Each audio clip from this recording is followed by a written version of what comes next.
Welcome to Kens Korner Podcast, Season 3. Get ready for expert analysis and rising wrestling stars. Now here we go with your host, Ken Judge. Hey everyone, this is Ken from Kens Korner, and we got, I guess, a modified fan panel today. I'm here with my downtown Toronto boy, Gordon from Leaf Fan Panel fame. I'm here with newcomer Ian. Let's welcome Ian. He's interesting to add on to what we're doing here today, because now we got an East Coast Central and a West Coast kind of feel, right? Oh, let's welcome go. Ian from Nova Scotia. George, of course, welcome back from Calgary. We always like your points all the way out there from Calgary, Alberta, and keeping that strong Maple Leaf pride. And my co-host and co-accused here today, Mr. Joe Moyer. Welcome to the show. All right, let's just get into everything, what's going on. First off, wasn't it great to see that kid Brant Clark score that goal? I know we're recording on Saturday, so wasn't it great to see it just before we got on here in this podcast today, watching that goal that we were called a pee-wee play, where the player came out of the penalty box in overtime and scored his first ever NHL goal. Gord, let's get your reactions on that first, and we're just going to move around the room and get everyone's reaction today. Well, that's been a new thing in the league going on right now. Is Sheldon Keefe calls it a pee-wee play. But the teams aren't paying attention to it. The goaltenders are slapping their stick.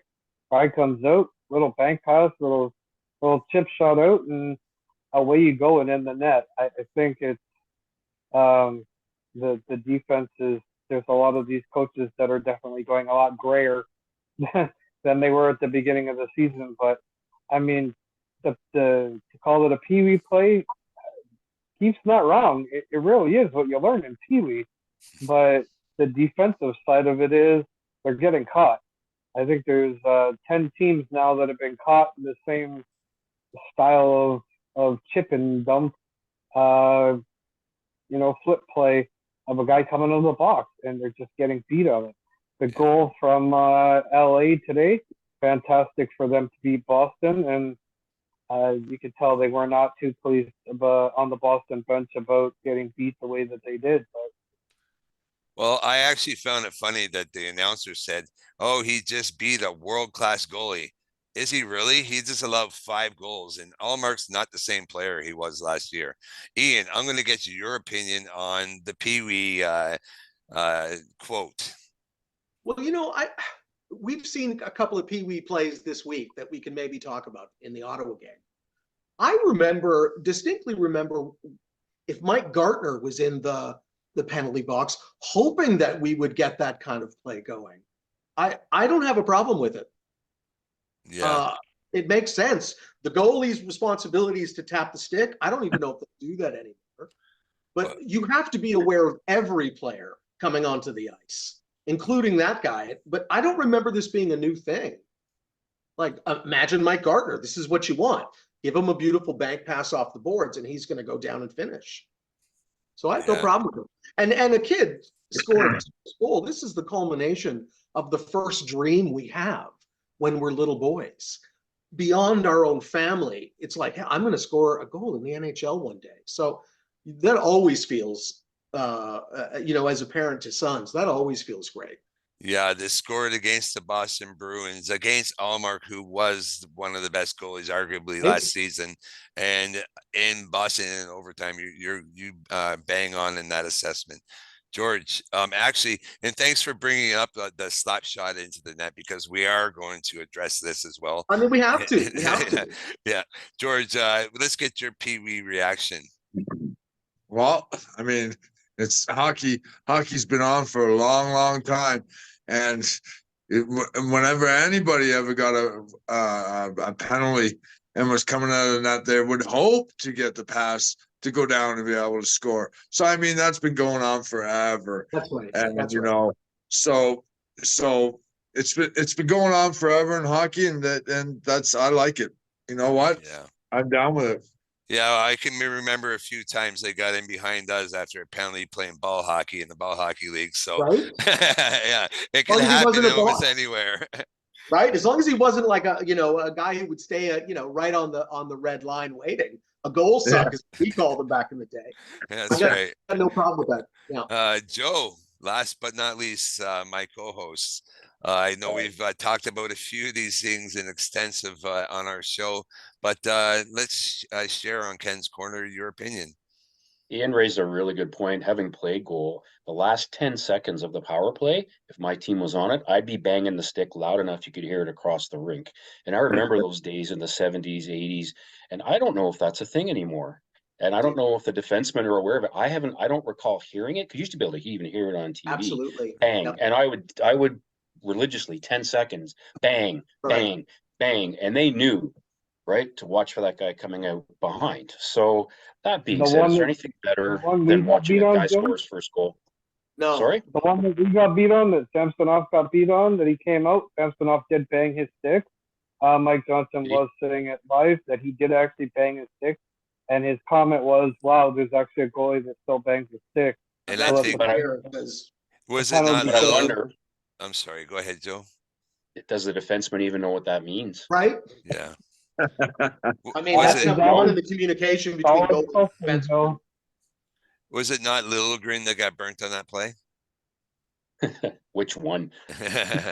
Yeah. Yes. Okay, Joe, we're going to start with you on this question, and we're going to talk about the Riley suspension and the slap shot to the net.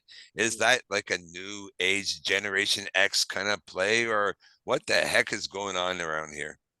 Listen, I love Tortorella's comment as much as he drives me crazy. Players are just dumb in this day and age, and that was a dumb move for a 21-year-old with no credibility. Yes. I know they were irritated. 75% of the stadium was Leaf fans, and they wanted to stick it to the Leaf fans, and that's what that was, an FU to the Leaf fans by taking that slap shot. But I think he's learned his lesson. That's just not kosher, young man. You don't have the swagger to be doing that. If you're Corey Perry, Sidney Crosby, I'm trying to think of what veteran. I don't even think they would do it. But if they did it, then you know what I could say. You know what? They kind of, they're pretty dominant forces out there, but not you, young man. So I think I can't wait till the next game. I wish we were playing Ottawa next week back at the ACC. You got me doing it now. And Scotiabank Arena. I get them like that all the time. It's usually my job to do that. At least I didn't say Maple Leaf Gardens. But anyway, you know what? It was a Bush League play. It's done. It's over with. 5 games I thought was way outrageous for that kind of move. He wasn't injured. I've seen a lot worse. That Riley's known as a gentlemanly hockey player. He's was talked about for the Lady Byng, and it shocked me when it came right out. It almost was like from the minute it happened, people were talking 5-6 games. It wasn't even. I thought 2-3. I thought 2 or 3 games. I think I even texted you, Ken. He's gone for 2 or 3.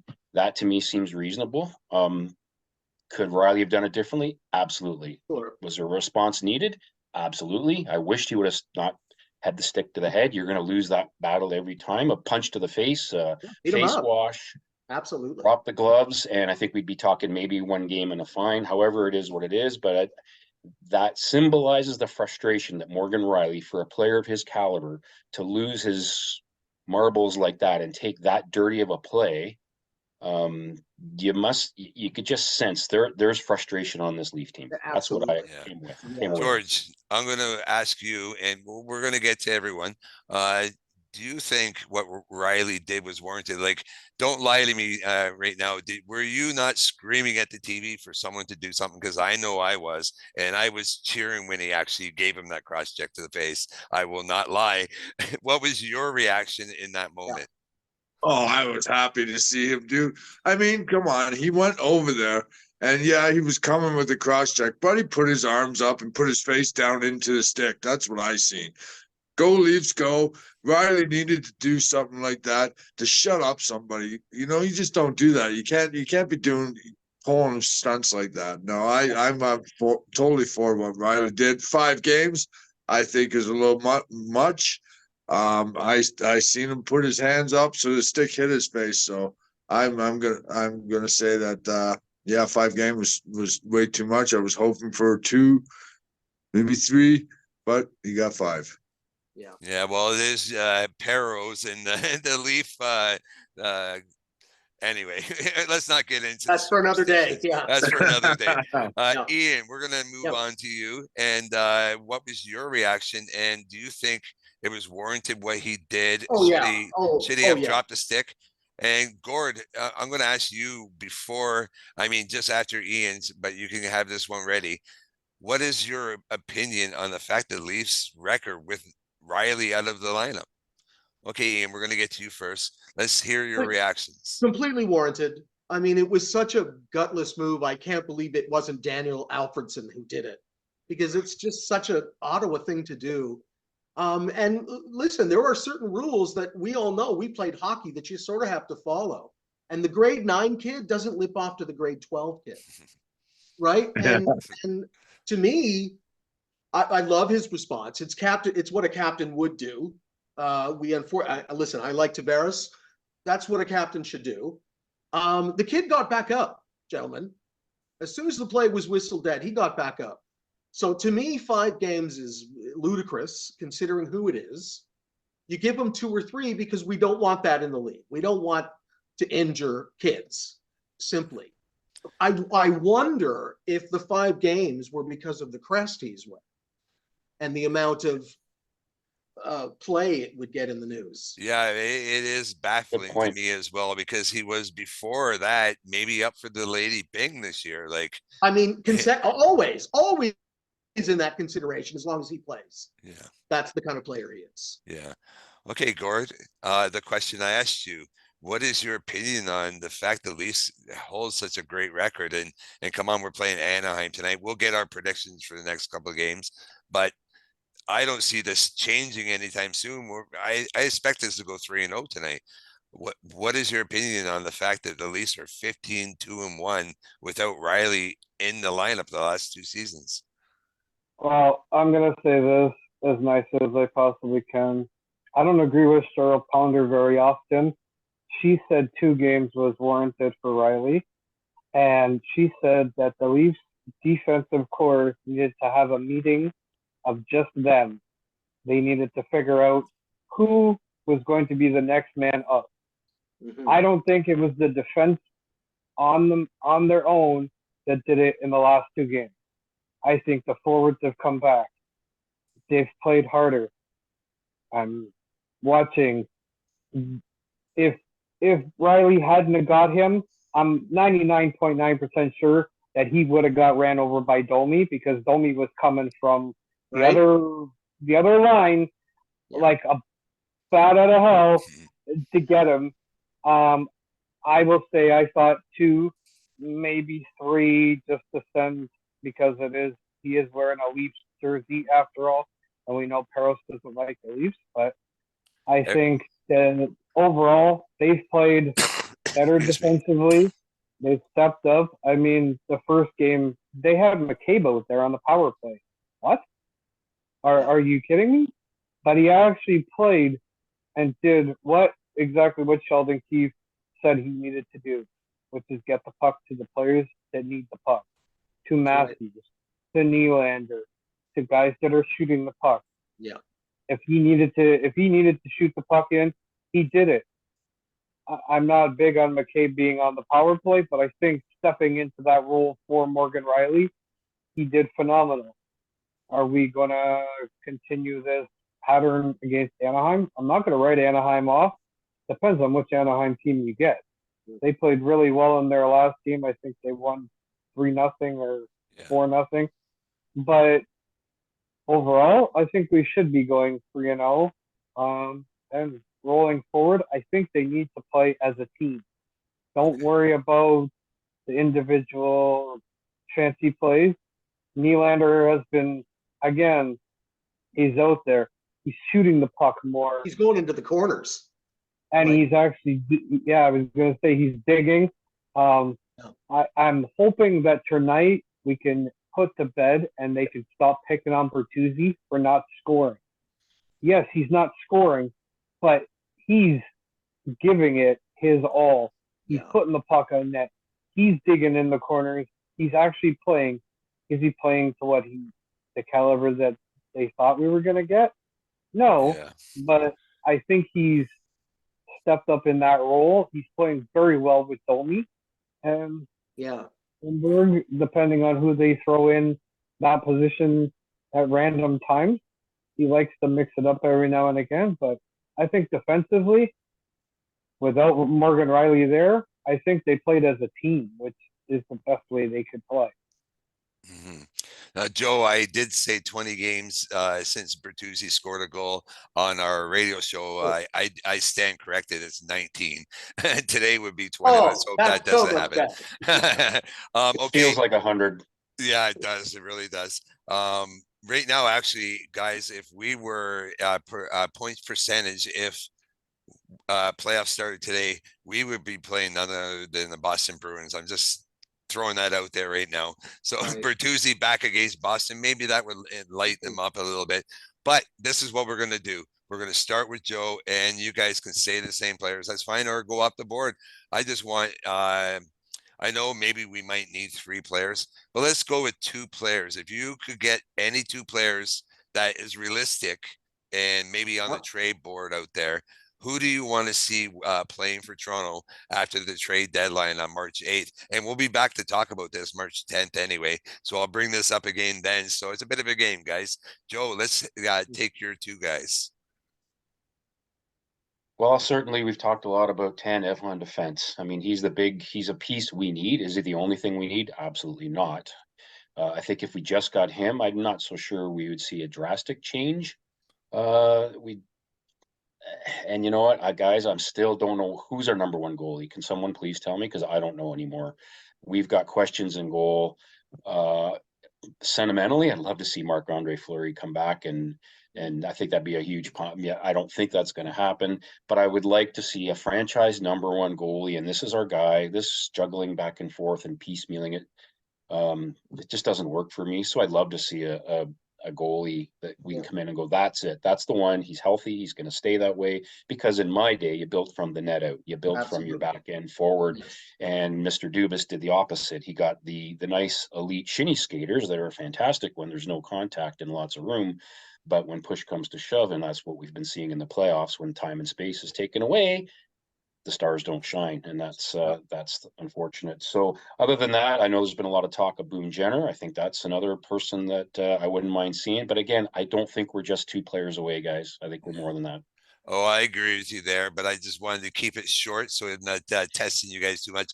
For the record, Boone Jenner apparently is not on the trade board. I hope he is. I really do. But so we're going to go with a goalie and a defenseman, maybe Tanev, is what Joe is saying. George, what is it that you think the Leafs could use if it was only 2 pieces?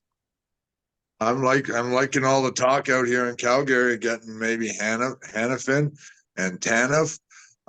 Let's get Markstrom. He's going to New Jersey, I think. Holy.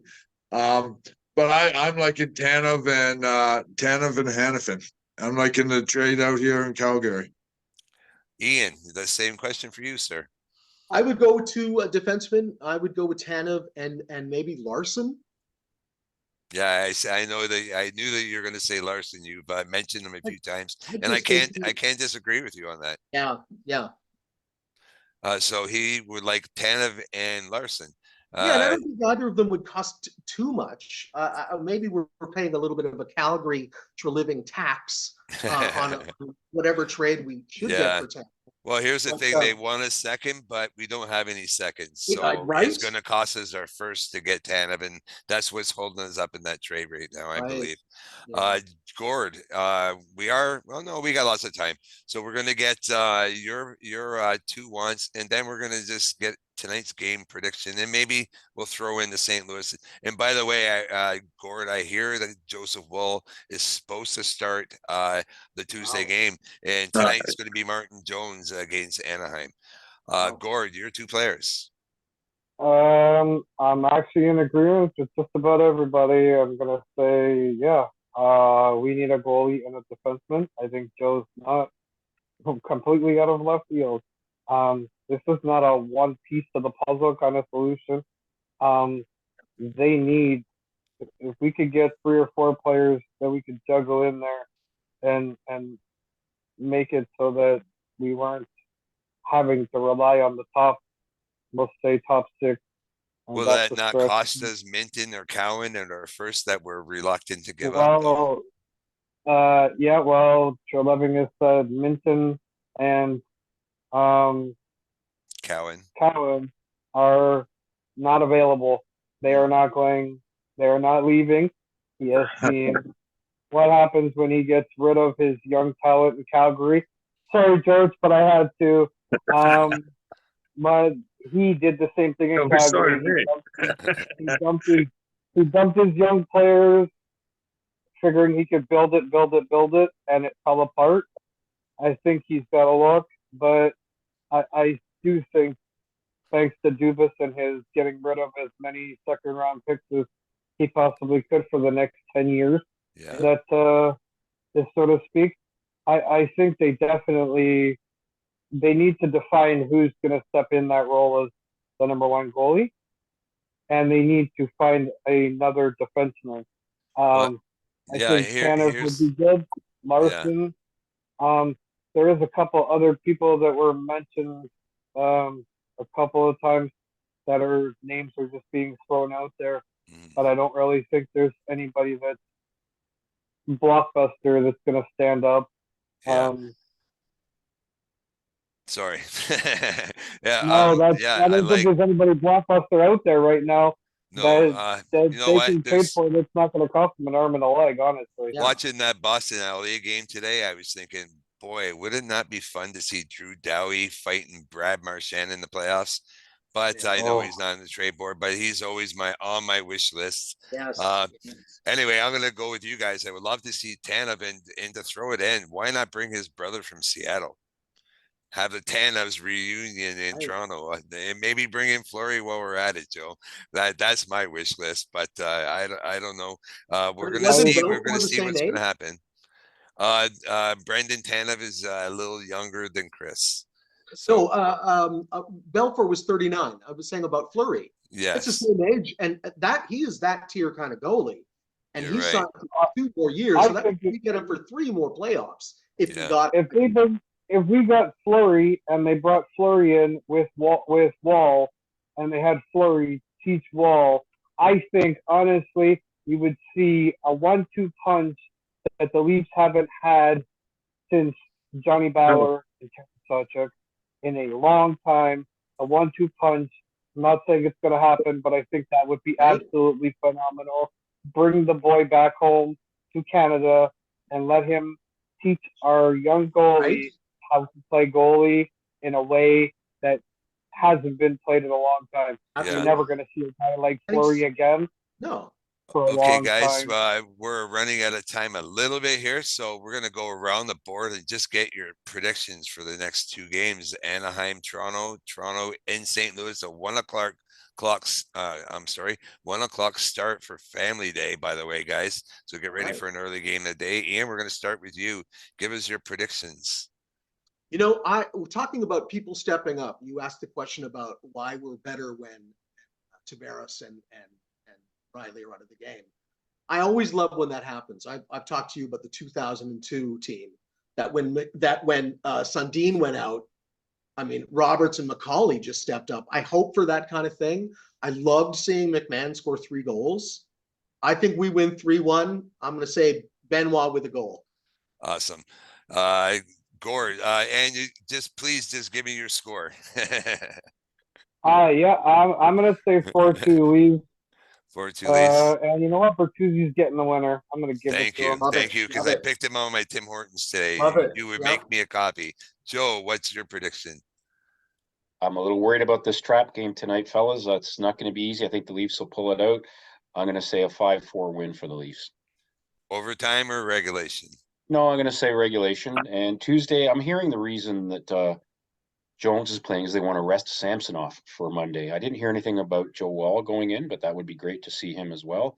We're going to be in St. Louis. Let's say that'll be a close scoring. Let's say 3-2 loss in overtime, I'm going to predict. Okay. George? I'm going to say 5-3 tonight, and the Leafs are going to win, and it's going to be a good show. Maybe Domi will get a goal. And then in the Blues, I say we do it again. We dominate them at a 4-1 win. I'm going 5-3 tonight, 3-1 Toronto on Monday. Guys, real quick, your St. Louis predictions. Ian 2-1 Toronto. and Gord. I'm gonna say 4-3 in overtime. Leafs win it. Awesome. And Austin Matthews score the overtime winner, Gord? Absolutely. Somebody's got to score for the team. Oh, sorry, I said that. I mean, he's got to hit 50 certainly, so why not against St. Louis? Yeah, by the way, our predictions of 50 goals this year, boys, was way off with Paul Hendricks the last time. Anyway, my name's Ken, and I'm on Ken's Corner, and this is our modified fan panel. Thank you so much, guys, for coming on. And we'll see you March 10th with our much bigger panel with Paul Hendricks added. Get excited. Paul's really fun to be with, as most of you would know, and Ian, you'll find out. Guys, we'll see you soon. And thank you so much for your time today. And let's have a big Go Leafs go. Go Leafs. Go, boys. Let's go. Go.